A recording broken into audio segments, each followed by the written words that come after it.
Right now, tucked just beneath your lower ribs, two organs the size of your fists are quietly filtering your entire blood supply, and they'll do it around 40 times before this day is over. So what happens when you hand them a cup of coffee every single morning? The answer is stranger than you'd think. Because here's the thing, almost 1 billion people reach for coffee daily, and most of them assume caffeine is secretly punishing their kidneys, dehydrating them, wearing them down. But the real story your body tells is far more interesting. By the end of this, you'll know exactly what your morning cup does to those two hard-working organs and whether daily coffee is quietly helping them or harming them. Hold that question. First, picture what your kidneys actually are. Inside each one sit roughly 1 million microscopic filters called nephrons, tiny tangles of blood vessels that strain your blood like an impossibly fine net.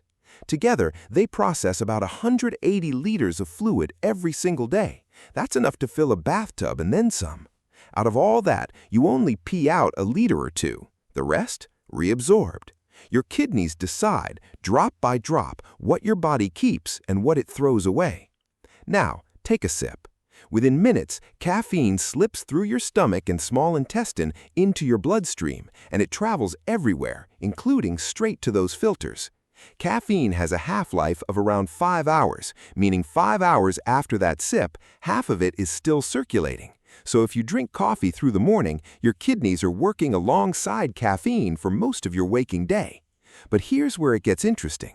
Caffeine is a mild diuretic, a fancy word for something that makes you pee more.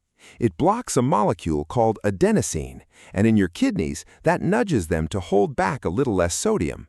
Where sodium goes, water follows, so more fluid slips through into your urine, which is exactly why that second cup can send you hunting for a bathroom. So coffee dehydrates you, right? This is the part almost everyone gets wrong. If you only drink it once in a blue moon, yes, that diuretic kick is real. But if you drink it every single day, your body adapts. Studies have found that regular coffee drinkers build up a tolerance to the diuretic effect, and the fluid in the coffee itself largely makes up for what you lose. Research suggests that for habitual drinkers, moderate coffee counts toward your daily fluids almost like water.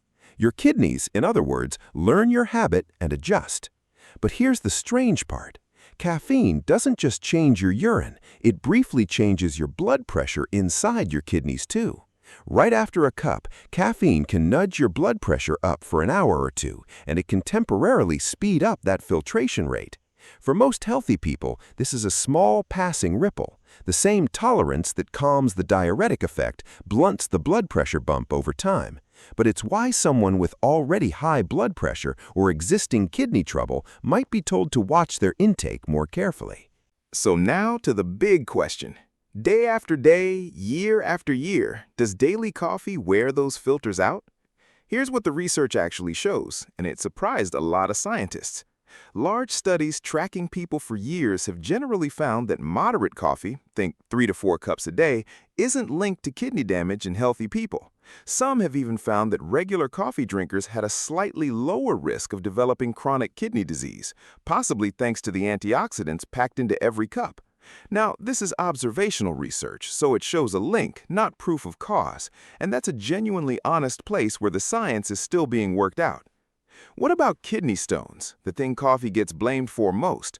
Coffee does contain oxalate, a compound that can form stones, but because coffee also makes you produce more urine, several studies have actually found that coffee drinkers tend to have a lower risk of stones, not higher.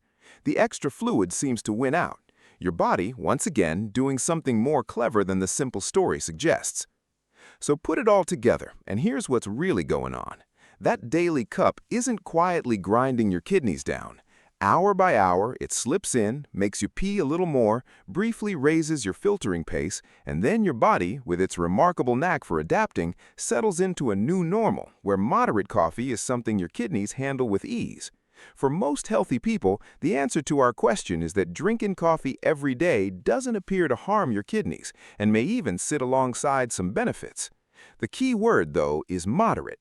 Pile on 6, 8, 10 cups, lace it all with sugar, or ignore your actual thirst, and the calculus changes.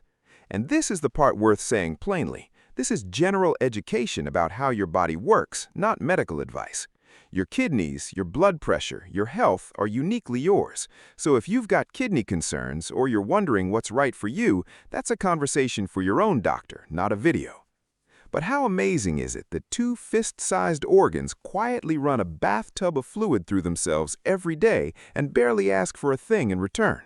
If you want to keep decoding the strange, brilliant machinery running inside you right now, subscribe and stick around, because your body is full of secrets just like this one. And if you've ever wondered what that same cup of coffee is doing to your brain in the first 30 minutes after you drink it, that's the one to watch next. Quick note before you go. This video is for education only, not medical advice. Everyone's body is different, so before you change your diet or routine, talk to your doctor or a qualified health professional. All right, go decode something else, and I'll see you in the next one.